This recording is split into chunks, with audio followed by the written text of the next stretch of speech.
Hello friends, good evening all of you. તો friends, આજની આપણી જે નવી એમસીક્યુ સિરીઝ છે કે જેની આપણે શરૂઆત કરીએ, બરાબર. અને આજની આપણી જે એમસીક્યુ સિરીઝ છે કે જે 98મી એમસીક્યુ સિરીઝ છે. આપણે હવે 2 જ દિવસમાં 100મી એમસીક્યુ સિરીઝ સુધી પહોંચી જશું. આપ લોકોનો ખૂબ જ સારો એવો અમને સપોર્ટ મળ્યો છે, એ બદલ આપનો ખૂબ ખૂબ આભાર. ઓકે.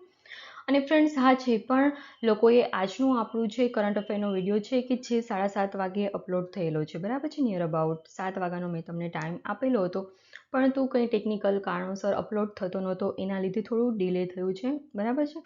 પરંતુ હા, જે લોકોએ એ ના જોયું હોય તો વ્યવસ્થિત રીતે જોઈ લેજો, કેમ કે જે પણ એગ્રીને લગતું જે કરંટ છે, લાસ્ટ 3 મંથથી આજ સુધીનું કવર મેં એમાં હરેક કરંટ અફેર છે કે જે કવરઅપ કરી લીધું છે, કે જે તમારી એક્ઝામ પોઈન્ટ ઓફ વ્યૂ ખૂબ જ ઇમ્પોર્ટન્ટ રહેવાનું છે. અને આજથી એટલે કે ઓક્ટોબરની આજે આપણી જે 5મી તારીખ છે, બરાબર છે, ત્યાંથી નેક્સ્ટ આપણે ફરી એક વખત હું લાવીશ કે જેમાં હરેક કરંટ અફેર હશે.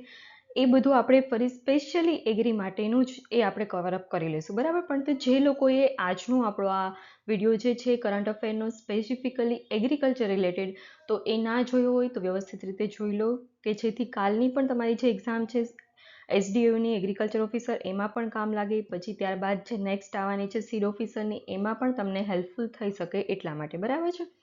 તો ફ્રેન્ડ્સ, આ તો આપણે વાત કરી કરંટ અફેરની કે જે એગ્રીકલ્ચર રિલેટેડ હતું તમારા માટે, પરંતુ હવે તમને કહીએ કે આજનું આપણું જે એમસીક્યુ સિરીઝ છે કે જેની આપણે શરૂઆત કરીશું, બરાબર છે. પરંતુ એની પહેલાં તમારે આપણી ચેનલ જે કૃષિ ભંડોળ છે એને લાઇક કરવાનું છે, શેર કરવાનું છે અને સબસ્ક્રાઈબ કરવાનું છે, બરાબર છે.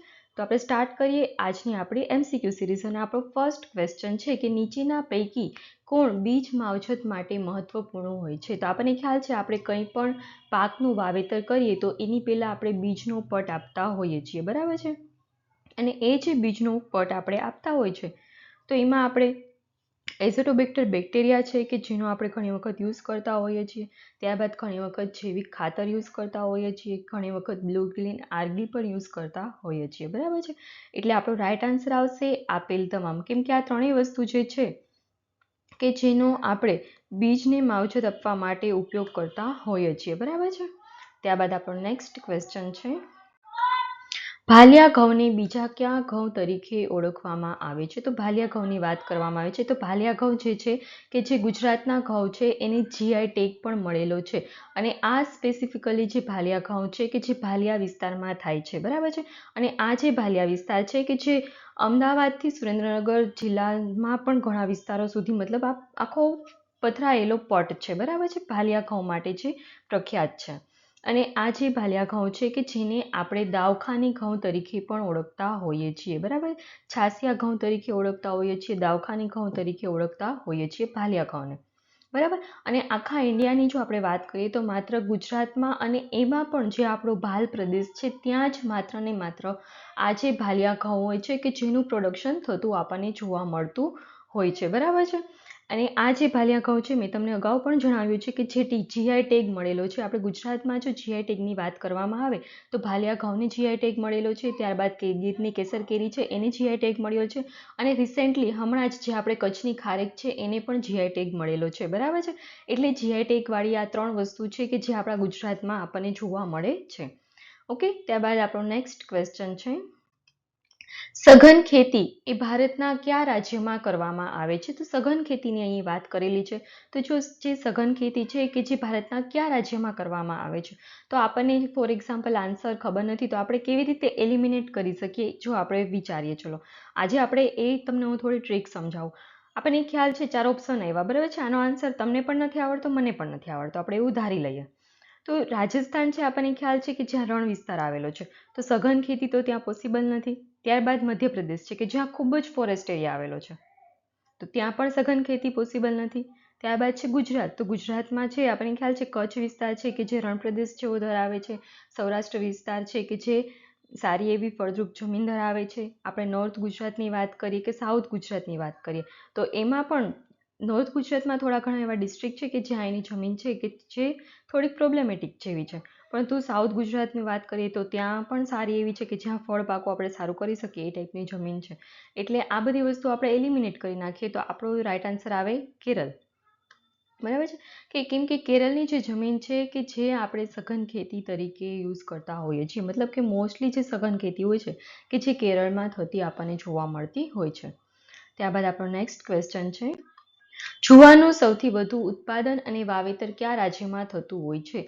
તો જુવારનું સૌથી વધુ ઉત્પાદન અને વાવેતર છે અહીંયા 2 વખત મહારાષ્ટ્ર આવી ગયું, પણ તો અહીંયા ગમે બીજો તમે ઓપ્શન કરી લો. ફોર એક્ઝામ્પલ પંજાબ કરી લો. ચલો ઓકે, હું પંજાબનો પીચ ખાલી કરી દઉં છું, લખવામાં જશું તો વધુ ટાઈમ આપણો જશે એટલા માટે. ઓકે, પણ તો આપણો અહીંયા ક્વેશ્ચન એ છે કે જુવારનું સૌથી વધુ ઉત્પાદન અને વાવેતર એ કયા રાજ્યમાં થતું હોય છે? તો જુવાર છે કે જેનું સૌથી વધુ ઉત્પાદન અને વાવેતર છે કે જે મહારાષ્ટ્રમાં થતું હોય છે. આપણને ખ્યાલ છે પંજાબ છે તો ઘઉંના માટે પ્રખ્યાત છે, બરાબર છે, જેને આપણે ઘઉંનો કોઠા તરીકે ઓળખતા હોઈએ છીએ. મધ્યપ્રદેશ છે તો સોયાબીન સૌથી વધુ પ્રમાણમાં મધ્યપ્રદેશમાં થાય છે, અને કેરળ છે તો ત્યાં સ્પાઇસ ક્રોપ છે કે જે વધુ પ્રમાણમાં થતા હોય છે, બરાબર છે. પરંતુ મહારાષ્ટ્ર છે કે જ્યાં જુવારનું સૌથી વધુ ઉત્પાદન આવેલું, મતલબ વધુ ઉત્પાદન થતું હોય છે, બરાબર.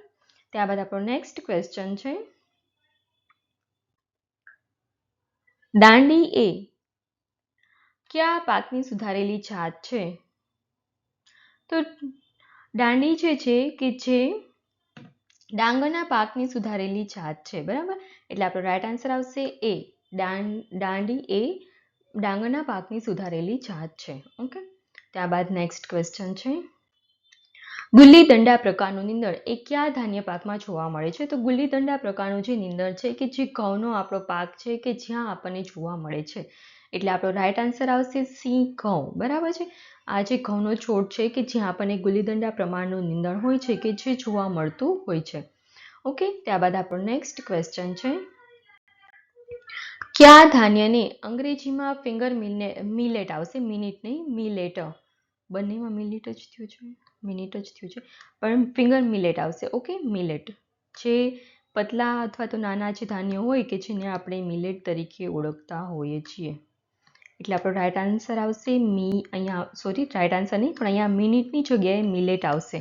બંને જગ્યાએ સુધારી લેજો, મિલેટ આવશે. ઓકે, એટલે કે કયા ધાન્ય પાકોને અંગ્રેજીમાં આપણે ફિંગર મિલેટ કે આફ્રિકન મિલેટ તરીકે ઓળખતા હોઈએ છીએ? તો આફ્રિકન મિલેટ કે ફિંગર મિલેટ તરીકે આપણે નાગલીનો જે હોય છે ધાન્ય તેને આપણે ઓળખતા હોઈએ છીએ. એટલે આપણો રાઈટ આન્સર આવશે નાગલી. ઓકે, ત્યારબાદ આપણો નેક્સ્ટ ક્વેશ્ચન છે, ગુજરાતમાં મગફળીનું સૌથી વધુ વાવેતર અને સૌથી વધુ ઉત્પાદન કરતો જિલ્લો કયો છે? તો ગુજરાતમાં સૌથી વધુ જો મગફળીનું ઉત્પાદન અને વાવેતર થતું હોય તો એ આપણો જિલ્લો છે રાજકોટ. એટલે આપણો રાઈટ આન્સર આવશે રાજકોટ એ, બરાબર છે. ત્યારબાદ નેક્સ્ટ ક્વેશ્ચન છે, ગુજરાતમાં તમાકુ સંશોધન કેન્દ્ર ક્યાં આવેલું છે? તો ગુજરાતમાં તમાકુ સંશોધન કેન્દ્રની જો વાત કરવામાં આવે તો આપણને ખ્યાલ છે કે જે ચરોતર પ્રદેશ છે કે જે તમાકુના પાક તરીકે ઓળખાય છે, અથવા તો સુવર્ણ પાકનો ઓળખ તરીકે પણ આપણે ઓળખતા હોઈએ છીએ તમાકુના છોડને, બરાબર છે. તો એ જે ચરોતરનો વિસ્તાર છે કે જ્યાં સૌથી વધુ પ્રમાણમાં આપણે તમાકુનું જે વાવેતર હોય છે એ કરતા હોઈએ છીએ, અને એ જે એટલા માટે જ એ જે ચરોતરનો પ્રદેશ છે કે જે આણંદ જિલ્લામાં આવેલો આપણને જોવા મળે છે. માટે ગુજરાતમાં જે તમાકુનું સંશોધન કેન્દ્ર છે કે જે આણંદ ખાતે આવેલું છે. ઓકે, ત્યારબાદ આપણો નેક્સ્ટ ક્વેશ્ચન છે, જીરામાં નીચેના પૈકી કયા રોગો જોવા મળે છે? તો જીરાના રોગોની વાત કરવામાં આવેલી છે. તો જીરામાં ચરમી, સુકારો અને ભૂકીછારો એટલે કે આપેલ તમામ જે રોગો છે કે જે આપણને જીરામાં જોવા મળે છે.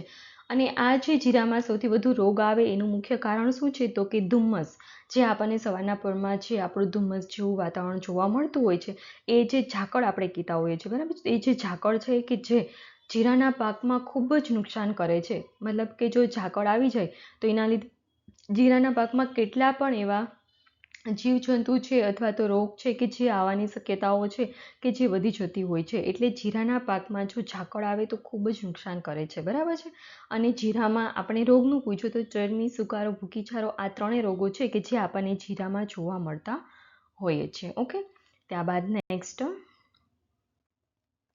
ઘાસચારા માટે જુવારની કાપણી ક્યારે કરવામાં આવતી હોય છે? તો ઘાસચારા માટે આપણે જ્યારે જુવાર આવશે અહીંયા, ઓકે, જુવારની નહીં, જુવારની,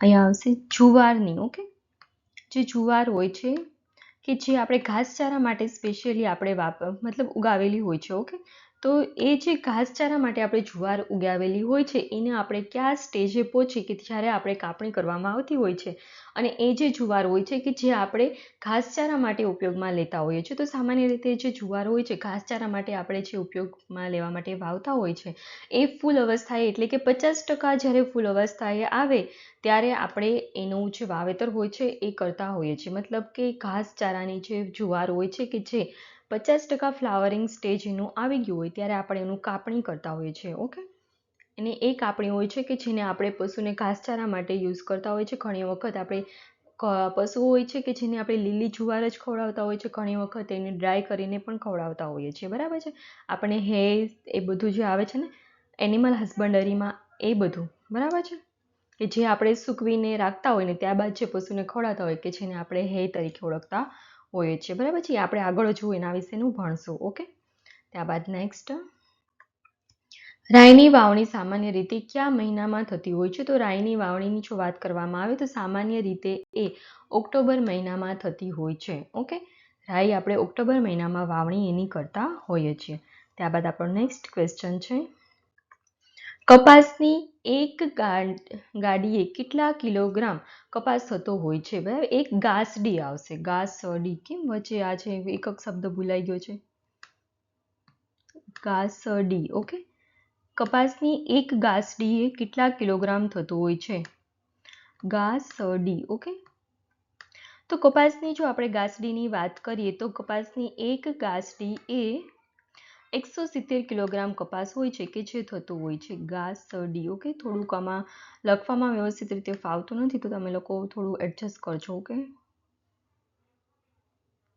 તો કપાસમાં જો એક ગાસડી હોય છે ત્યારે 170 કિલોગ્રામ થતું હોય છે, પણ તો જો જૂટનું પૂછે ને તો જૂટમાં 160 કિલોગ્રામ આવશે. ઓકે, જૂટ કે જેને આપણે શણ તરીકે ઓળખતા હોઈએ છીએ તો જૂટમાં આવશે 160.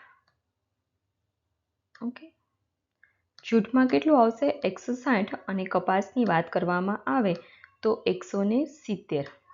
ત્યારબાદ નેક્સ્ટ, ચોખાના પાકમાં નીચેના પૈકી કયું જૈવિક ખાતર વપરાય છે? તો ચોખાના પાકની જો આપણે વાત કરવામાં આવે તો ચોખાના પાકમાં એસેટોબેક્ટર નામનું જે જૈવિક ખાતર છે કે જે યુઝ થતું હોય છે. બરાબર, ત્યારબાદ નેક્સ્ટ, બીડીએન નીચેના પૈકી કયા પાકની જાત છે? તો બીડીએનની વાત કરવામાં અહીં આવેલી છે. તો બીડીએન છે કે જે તુવેરની જાત છે. બરાબર, તો ફ્રેન્ડ્સ આજની આપણી જે એમસીક્યુ સિરીઝ છે કે જે અહીં પૂરી થાય છે.